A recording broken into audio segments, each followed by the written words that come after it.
यहाँ तक पहुंच रही है। किशनगंज की आदरणीय जनता का, हमारे अभिभावकों का, माताओं बहनों का, नौजवान दोस्तों का, किसान मजदूर भाइयों का, मेहनत मजदूरी करके, नौकरी करके, धंधा व्यवसाय करके अपने परिवार का भरण पोषण करने वाले आप तमाम मेहनत का सामान का मैं क्रांतिकारी इस्तकबाल करता हूँ, आपका हार्दिक अभिनंदन करता हूँ। दोस्तों, मुझे आता नहीं ना मोहतरम को मोहतरम कहना, किसी को ज्यादा किसी को कम कहना। मैं आपके सामने कोई ऐसी बात करने के लिए नहीं आया हूं जिसको आप बेहतर समझते हैं, और ये बात मैं इसलिए कह रहा हूं कि चुनावी मौसम है। चुनाव में जो है अलग अलग पार्टियों के अलग अलग सियासत करने वाले उम्मीदवार खड़े होते हैं, और हर पार्टी का जो नेता होता है वो चाहे हेलीकॉप्टर से आए कि ट्रैक्टर से आए, वो अपने उम्मीदवार को दुनिया का सबसे अच्छा इंसान कहता है।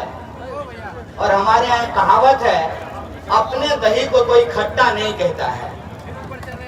तो पहली बात तो ये है कि मैं आपको ये बताने समझाने के लिए नहीं आया हूं कि आपको 11 तारीख को क्या करना है। मैं समझता हूं इस इलाके के जो वासिंदे हैं वो बखूबी जानते हैं कि कौन सी सड़क कहां जाती है, बिजली कब आती है कब नहीं आती है, बाढ़ का पानी में कौन सा पंचायत डूबता है, 5 किलो अनाज के नाम पे 4.5 किलो डीलर देता है।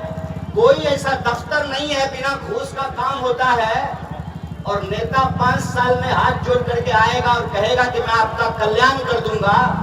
आपका कल्याण हो ना हो, लेकिन नेता का कल्याण जरूर हो जाता है। इस बात का आप बखूबी जानते हैं। तो आप ये मत सोचिए, वैसे भी हमारे जो प्रत्याशी हैं, हुड्डा साहब ने कहा कि वरिष्ठ नेता हैं, वरिष्ठ नहीं हुए हैं अभी। आप लोगों की दुआ रही तो जल्दी ही वरिष्ठ हो जाएंगे। तो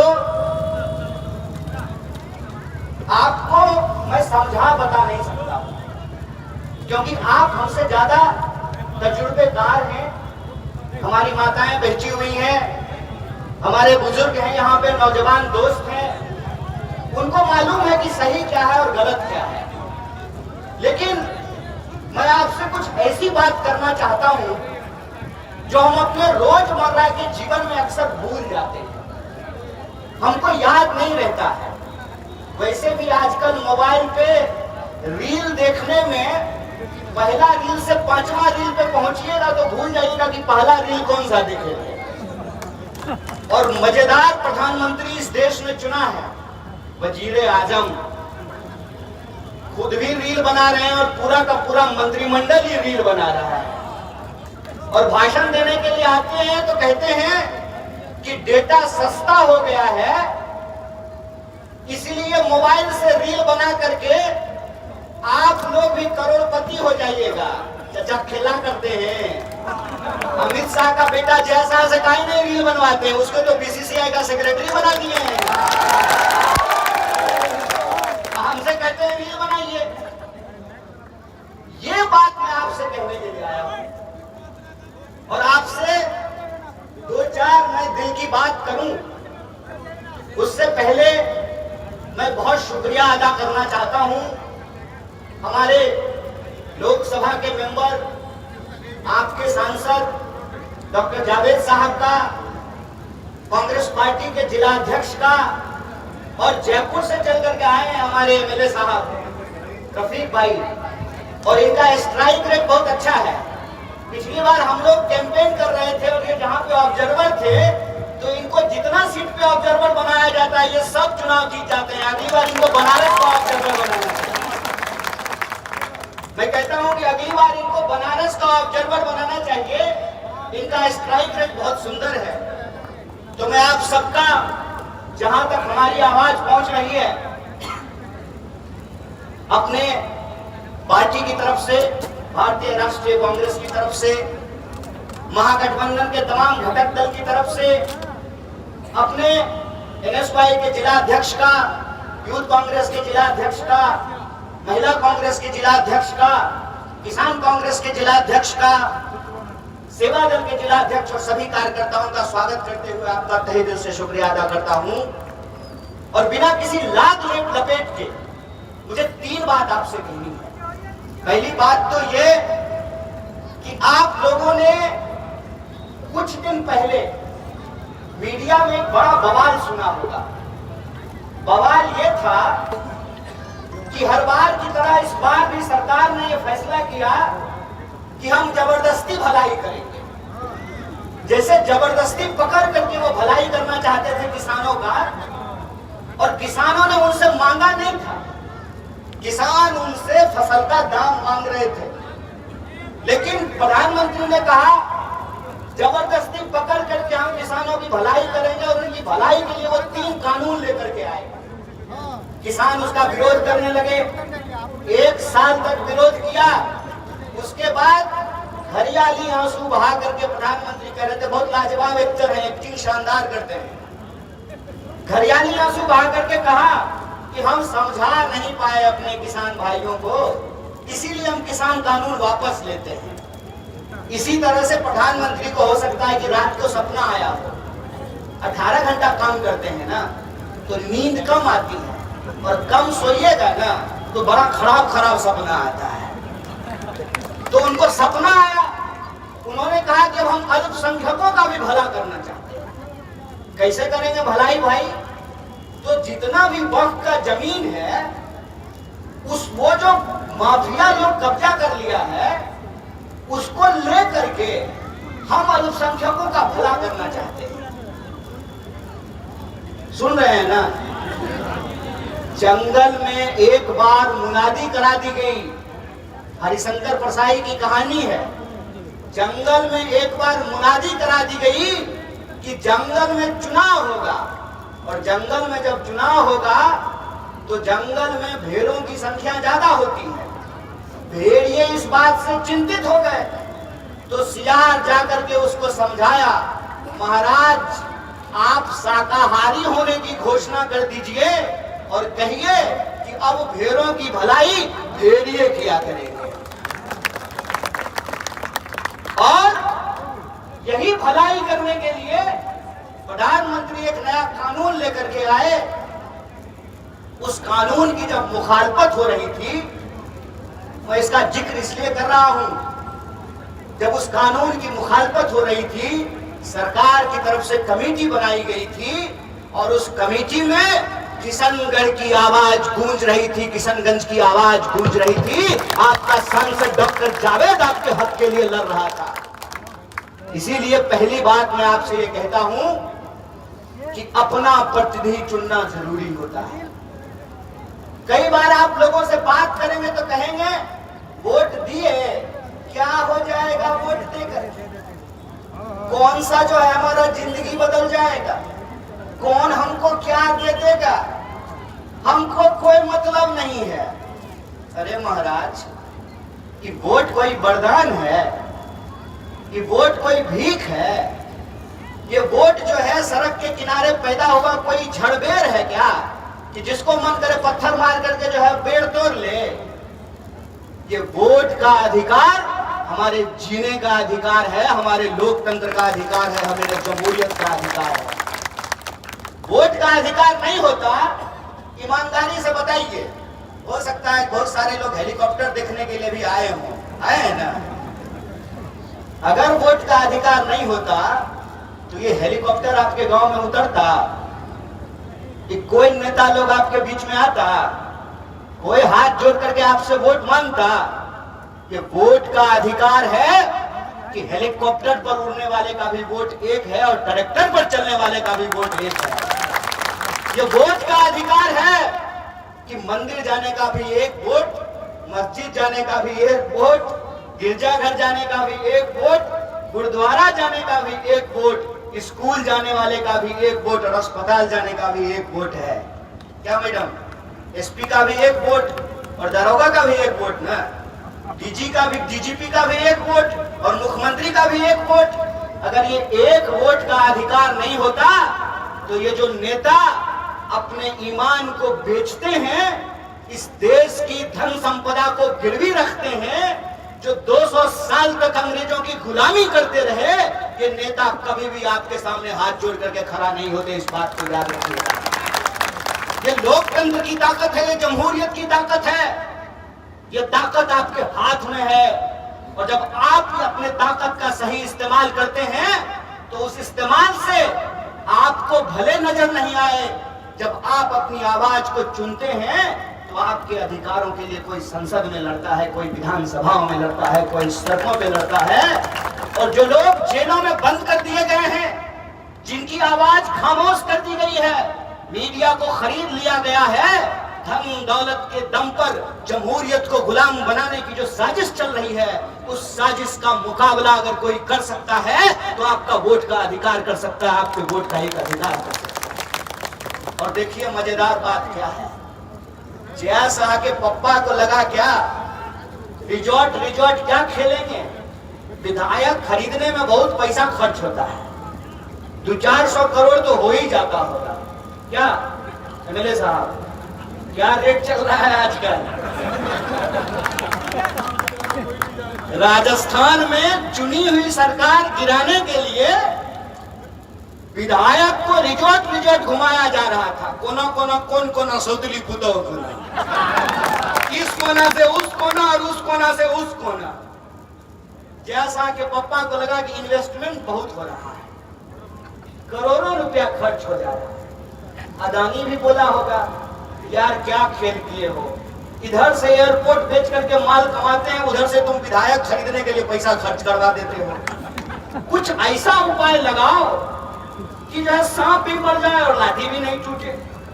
तो कहा ऐसा नहीं हो सकता है कि हम लोग सीएम तो हैक करते ही हैं, एमएलए तो खरीदते ही हैं, कोई ऐसा उपाय किया जाए कि जनता का वोटेज चुरा लेते हैं। समझे कि यह जो आपका एक वोट का अधिकार है, अगर इसी को चुरा लें तब क्या दिक्कत है? तब तो न प्रचार करने का जरूरत है, न प्रसार करने का जरूरत है, प्रधानमंत्री को भी मेकअप लगाने का जरूरत नहीं पड़ेगा। कहां दिल्ली छोड़ करके जो है किशनगंज में प्रचार करने के लिए आएंगे, मेहनत करना पड़ता है। बढ़िया विदेश घूमेंगे, जर्मनी जाएंगे, उधर रसिया जाएंगे, अमेरिका जाएंगे, कहां सीमांचल में आएंगे बेचारे कोसी के किनारे। तो हुआ वोटें चुरा लेते हैं। लेकिन वोट अगर चुराएंगे तो जनता हल्ला करेगी। जनता को एक बार जो अधिकार आपने दे दिया, वो अधिकार अगर आप वापस छीनेंगे तो जनता हल्ला करेगी ना। इसलिए इन्होंने नई तरकीब निकाली है कि चोरी भी ऐसे करें ना जैसा दान नहीं होता है कि दाएं हाथ से कर रहे हो तो बाएं हाथ को नहीं पता चले। लेकिन कहते हैं ना, नहाया हुआ शरीर और खाया हुआ शरीर छुपता नहीं है, वैसे ही चुराया हुआ माल भी पचता नहीं है, वो कहीं ना कहीं दिख जाता है। और जब नेता प्रतिपक्ष राहुल गांधी बार बार चुनाव आयोग से पूछ रहे थे कि सर बताइए ना, डिजिटल इंडिया है ना, तो एक पेन ड्राइव में हमको डेटा दे दीजिए, तो पेन ड्राइव में डेटा देने के लिए तैयार नहीं थे। वोटर लिस्ट दिया, पन्ना परखते रहिए। हम लोग भी कांग्रेसी लोग हैं भाई जी। जब जनरल डायर को मजा चखा दिया तो जनरल कायर को भी मजा चखाया जाएगा ना। खेला है जी। याद रखिएगा, जो लोग समाज को बांटने का काम करते हैं, कोई चोरी छुपे नहीं बोल रहे हैं। पुलिस प्रशासन, चुनाव आयोग, मीडिया और हजारों लोगों की मौजूदगी में बोल रहे हैं। जो लोग इस देश को नफरत में जलाना चाहते हैं, इस समाज को जो बांटना चाहते हैं, उनको मैं याद दिला दूं, अगर इस देश में गोडसे बोलेगा तो उसके खिलाफ गांधी जुबरजोर तरीके से लड़ेगा। इस बात को याद रखिएगा। और गांधी कहते हैं, रघुपति राघव राजा राम, पतित पावन सीता राम, ईश्वर अल्लाह तेरो नाम, सबको सम्मति दे भगवान। यह देश सबका था, है और रहेगा। आपको जितना जोर लगाना है लगा लीजिए। और इसीलिए सबूत पेश किया सबूत पेश करके नेता प्रतिपक्ष ने कहा कि चुनाव आयोग जवाब दे, और चुनाव आयोग को जब जवाब नहीं सूझा तो बिहार में आनन फानन में एसआईआर किया गया। कीजिए, कौन कह रहा है? अगर कल को दरोगा कहे कि हम इलाके में कानून व्यवस्था को ठीक रखना चाहते हैं, कोई मना करेगा? अगर डीएम कहे कि हम शासन प्रशासन को दुरुस्त रखना चाहते हैं, कोई मना करेगा? अगर चुनाव आयोग भी कहे कि हम गलत नाम हटाना चाहते हैं, सही नाम जोड़ना चाहते हैं, इसमें कोई आपत्ति नहीं है। लेकिन चचा, अगर आप वो मौत के कुआं के खेल देखे आप लोग, तो चमकौआ कपड़ा पहन करके एगो आदमी डिस्को डांस करेगा, और मेला देखने के लिए बच्चा बुतरू जब जाएगा तो बढ़िया गोल गोल जो है गाना बजाएगा। बच्चा बुतरू को लगता है कि चमकने वाला कपड़ा पहनने वाला आदमी में बड़ी कौतूहलता होती है, बड़ी जिज्ञासा होती है, तो कहता है कि पप्पा जाएंगे हम जो है इसको ना मोटरसाइकिल चलाते हुए देखेंगे मौत के कुआं में। अंदर बच्चा जब टिकट कटा करके बाबूजी के साथ जाता है तो देखता है कि चमकौआ कपड़ा पहन करके काउंटर पे कमर हिलाने वाला अलग आदमी है, और अंदर गड्ढा में मोटरसाइकिल चलाने वाला अलग आदमी है। मतलब जब तक आप जादूगर का गिली गिली पम पम छू सुनिएगा, तब तक वो हाथ का सफाई कर देगा। कह रहे हैं कि हम वोट मतदाताओं का अधिकार सुरक्षित रखने के लिए ऐसा काम कर रहे हैं।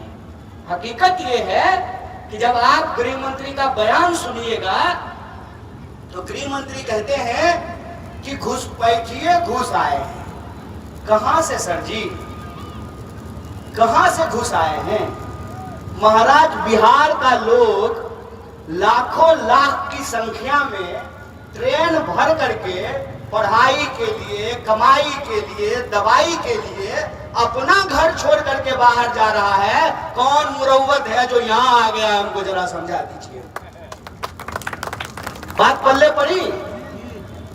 बिहार का लोग जो बिहार में पैदा हुआ है, नौकरी के लिए, इलाज के लिए, पढ़ाई के लिए बिहार छोड़ करके देश भर में जाकर के काम कर रहे हैं, और देश तो छोड़िए विदेशों में जाकर के काम कर रहे हैं।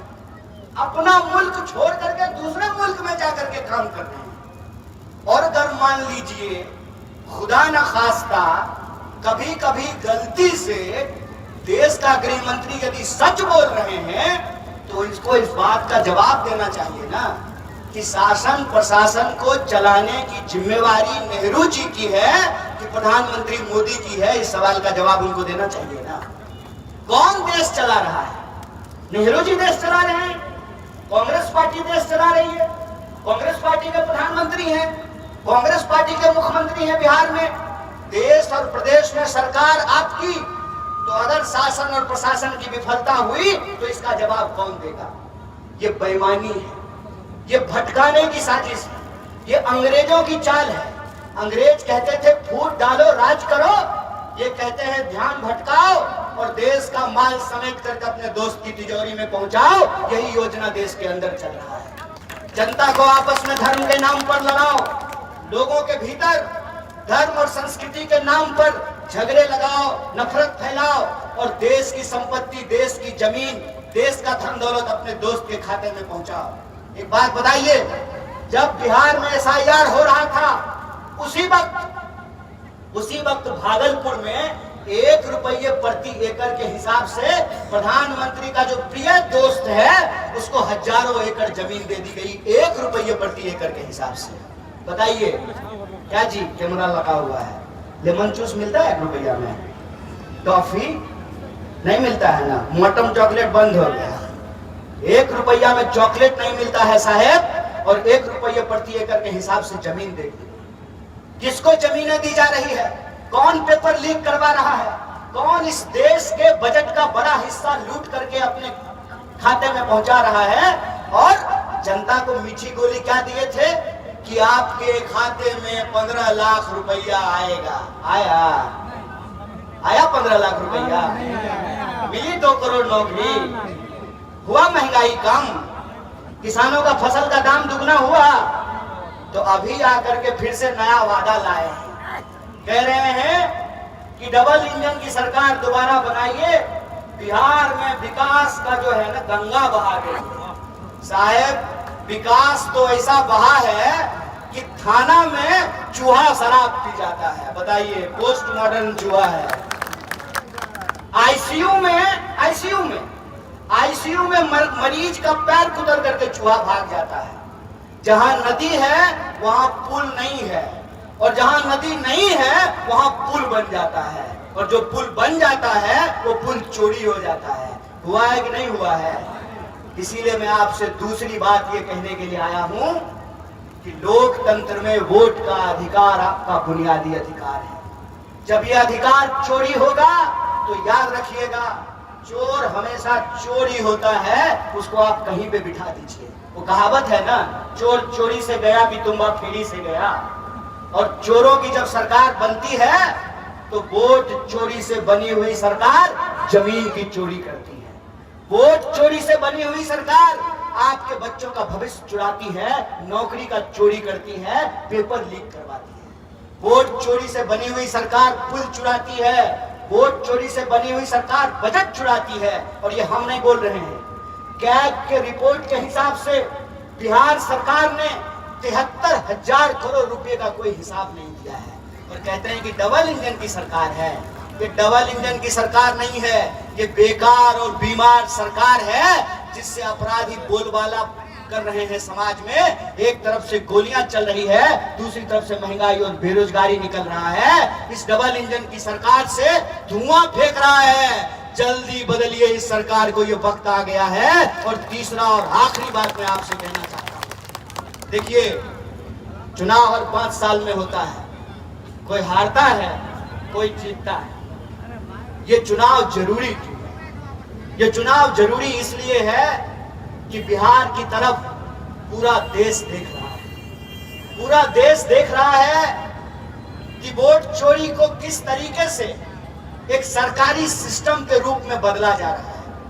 अगर बिहार की जनता अपने सवालों पर, रोजी रोटी, कपड़ा, मकान, शिक्षा, स्वास्थ्य, सड़क, बिजली, चोरी, बेईमानी, भ्रष्टाचार के खिलाफ, अपने बच्चों के हक हुक के लिए, पेपर लीक के खिलाफ, अपने बच्चों की पढ़ाई, दवाई और कमाई के लिए अगर वोट नहीं करेंगे, अगर उसी आधार पर वोट करते रहेंगे और बिहार में यदि परिवर्तन नहीं होगा तो देश में निराशा फैलेगी।